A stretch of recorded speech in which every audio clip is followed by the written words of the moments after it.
So great to see you. I'm really excited about this conversation. And thanks, folks, for joining us on this live. Let's start with some introductions. We can dive into. So, for those who don't know, my name is Taylor Ward, she, her. I am based in Tampa, Florida, and I am the Senior Manager of Communications and Education at Just Solutions. And I'm really excited for this conversation today. So, if you want to introduce yourself. Sure. Thanks, Taylor. I'm so happy to be here. My name is Britt Wray, and I direct something called Circle at Stanford Psychiatry. It stands for Community-Minded Interventions for Resilience, Climate Leadership, and Emotional Well-Being. And I also am an author of a book called Generation Dread, which is about the rise of climate mental health issues like climate anxiety in our society and ways that we can address it, and run a newsletter, a Substack called Gen Dread. Same kind of ideas, how we can all stay sane in the climate crisis. Yes, I love it. And that's what we're going to be talking a bit about today. Before I go further, I'll do just a quick introduction of Just Solutions. So Just Solutions is a BIPOC-led national climate organization that partners with communities that are disproportionately impacted by climate change. We work to turn their priorities and ideas into laws and policies, and we really draw from community-centered and community-created solutions that invest deeply in innovator states where justice-centered organizations and have demonstrated vision, strategy, and political power to win and implement climate policies that really strengthen community health, economic security, and resiliency. And so we're really excited to do this live and talk about this really important topic today.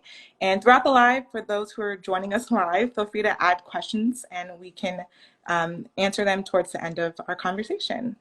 So to get started, first let's do a quick icebreaker. What was the last book that you read? Yes, well, I met an amazing author very recently named Cassandra Quave, and she gave me her book, The Plant Hunter, which is the most recent I read. She's an incredible ethnobotanist. She's a scientist who seeks out nature's medicines from the plant world.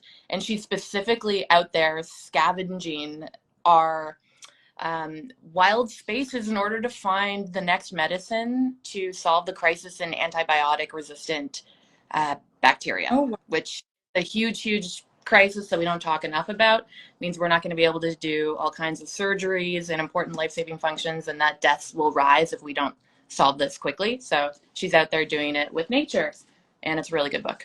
That is so cool. I'm going to have to read that. I love that so much. The last book I read was actually Dune. I started watching the movie and I was like, I feel like I should read the book first. And so I stopped the movie and then I read the book and I was like, oh, this is pretty good. And so I'm going to keep reading that too. Nice. Yes. Awesome, cool. So the first question is, can you tell us what led you to write your book, Generation Dread, Finding Purpose in an Age of Anxiety? Yeah, absolutely. And so I'm trying to close something here that's interrupting me. Yeah, so Generation Dread, my book here, is very much motivated by my pain that I was feeling around the climate crisis, how serious it's become, how little action power holders are actually putting in to align with the science. And for me, it erupted as just immense amount of grief and outrage and distress when I considered becoming a mother and was contemplating with my partner very seriously about trying to get pregnant. And working as a science communicator focusing on climate, I held a lot of dark, difficult knowledge in my head around the track that we're on, and then contemplating what it means to commit a new human to this, given what the scientists are telling us. It just birthed a very painful dilemma for me. And so I was writing from that place of pain, thinking that if this is affecting me this way, surely it's affecting others in many more interesting ways. And we're not having a loud enough, large enough, inclusive enough conversation about the ways in which the mental health impacts of the climate crisis are affecting our communities, given our different intersecting identities and vulnerabilities. And so what started as this very private question about whether or not to have a child turned into a massive change of everything in my life. It's caused me to switch my career, come over to work with all kinds of public health experts, wisdom holders from indigenous traditions, youth climate activists, psychiatrists, and so on, who are tackling this crisis. And the good thing is that there's a ton that we can do. There's a bunch of solutions to these challenges. And now is the time in which this is just starting to get off the ground and become mainstream as people are starting to take climate anxiety and climate trauma seriously. Yeah, definitely. I started reading the book and already like I'm only one chapter in and I have like a whole page of notes already. It just felt so validating to read and like hearing even like the stories of other people who are in this space kind of explain the feelings that they're feelings and the things that you wrote about. I'm just excited to Thank you. keep reading because I really it puts into words a lot of the thoughts that I've had, but haven't really been able to explain. So I'm really excited about the book. But yeah, so can you share some of the key takeaways from the book?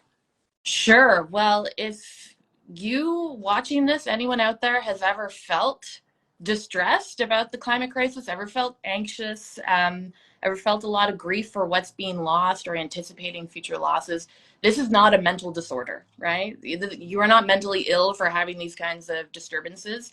Actually, clinicians, researchers around the world have risen up to argue that some amount of climate anxiety is a natural, normal response to what's going on to our life support systems, the biosphere, which we depend on, right?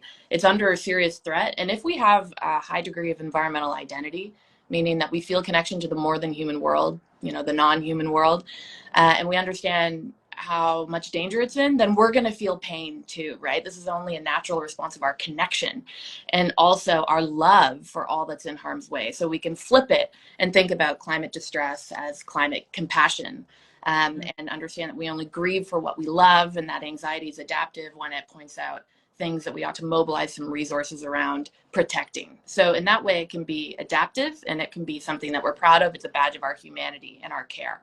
But beyond that, there are so many things that we can do to help externalize what these experiences are, put language around it. A lot of people don't even know that there are terms like climate anxiety, climate grief, eco-distress, solastalgia, which describes a homesickness that many people report feeling when they're still at home after so much negative environmental change has happened there that it no longer feels like home. And then they lose the comfort in that place of home that they used to be able to get. And I've talked with thousands of people who just say, oh my gosh, like it's so validating to know that people have thought about this and felt about this so much that there is an expanding vocabulary to describe these experiences.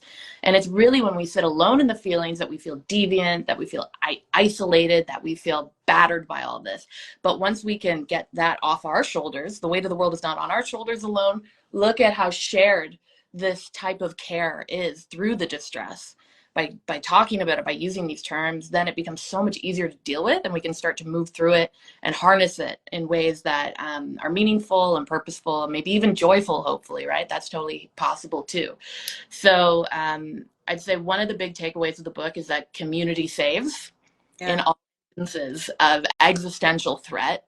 And it's, of course, it's available to us to build community, strong social ties and connections in the places where we live, but it's really hard right now because we have more individualization and isolation than ever before. And we've got this loneliness epidemic and crisis that we see is really causing a public health just emergency generally. And so we need to help people realize we need to invest in our social relationships for our own mental health and well-being, but it's also the social relationships that help us come up with the solutions to address climate injustices and the climate emergency overall, reshape our policies, our systems, etc. And the research is really clear. Like those of us who have strong social capital, the ability to achieve shared goals with other people in the places where we live, when a disaster comes, when a hurricane, wildfire, what have you, hits our region, we're going to have lower PTSD, anxiety, depression, substance abuses, domestic abuse than if we had been isolated, fragmented, and without strong social capital. And so it really is investing in our social relationships is truly a preventative mental health approach, much more effective than any kind of treatment or care that we could get after the fact. So we need to help each other understand that and then do the work of reaching out and building those bonds, which are going to help us have win-win solutions across that cascade across all these issues, right? It makes us grateful on our deathbed because what are we always grateful for? It's our relationships and the people that we love. That's what brings our life value and meaning, but it also is going to prevent us from having mental health and physical health problems, and it's going to help us have the ingenuity and the creativity to take climate action.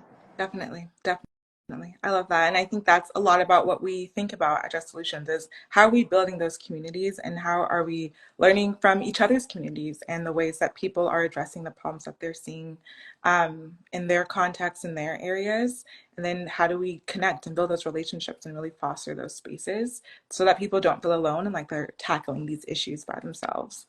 So yeah, that's great. I really love that. And then the next question is, in what ways do climate impacts affect the mental health of BIPOC communities Yeah, specifically?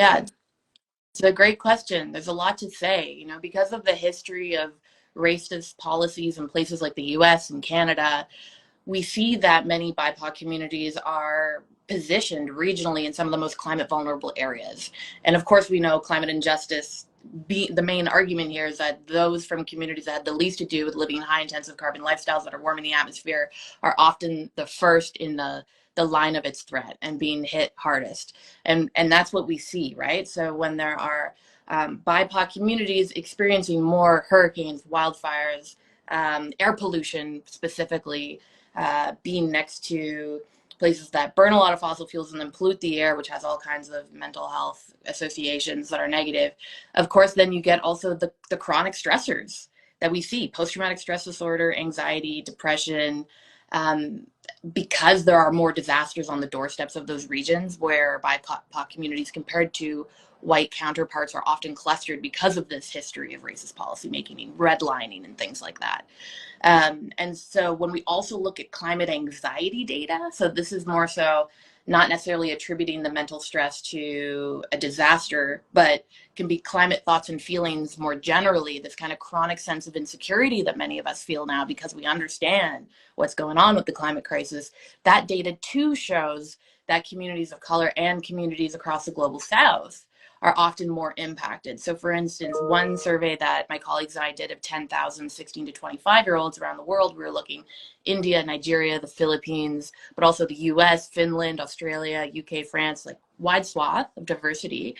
While 45% of young people globally say that their thoughts and feelings about the climate crisis are negatively interfering with daily life tasks like eating, sleeping, and concentrating, that rose to an average of 70% in the global south countries, in India, Nigeria, the Philippines, and also parts of Latin America, Brazil. Yeah. So that's the climate health justice focal point in and of itself. And then there's some data in the US done by the Yale program on climate communications to show that Latino and Black populations care more about climate change and are also more stressed by it in terms of climate concerns than their white counterparts. And, it's hypothesized that this is because people understand their outsized disproportionate vulnerability. Yeah, yeah, that's so real. And so I already said this was very validating. For me personally, I grew up really close to environmental justice neighborhood in Richmond, California. So we have big issues with like industrial pollution. We have a Chevron refinery in the neighborhood that often had these flare-ups that would like cancel school for the day because the air was so bad. And I think as a kid, it was like, oh, cool, school's out. But like think growing up and realizing like, oh, this is why a lot of my friends have asthma. This is why all health issues are coming about really helps, root me in this work and is why I'm really interested in environmental justice. And so, yeah, I'm just excited that these are the kind of conversations that we're having about the ways that these really real and kind of scary events are really happening to people around the world and the ways that we can kind of really support each other and making sure that, mentally that we're okay as we continue to kind of fight for change. So yeah, thank you for that. And then let's see. So how can we make sure that mental health resources for climate anxiety support BIPOC communities that are at the front lines of these of the climate crisis?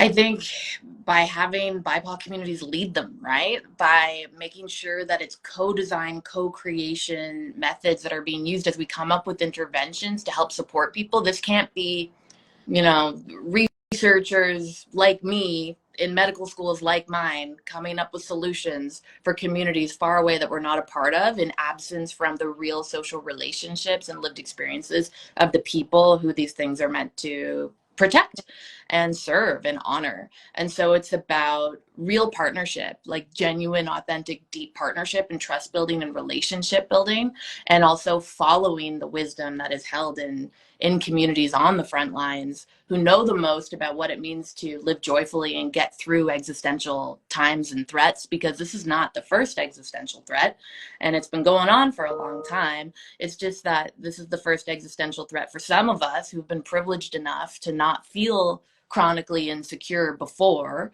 based on, you know, a history of marginalization that has not necessarily, you know, obviously it affects communities of color much differently than white communities because of racism. So it's like, how can we be honest about that? And then how can we build sense make through that form of solidarity, while making sure that there's ownership from the communities that are feeling the heat the most. Yeah, definitely. And when I was reading that part in your book, I was really, really excited about that because it makes me think about how, like, the topic of environmental justice is becoming such a more mainstream thing, but it's a topic area that's like has a really long history, and for a long time, it wasn't something that, you know, our government was talking about and thinking about actively how to really address.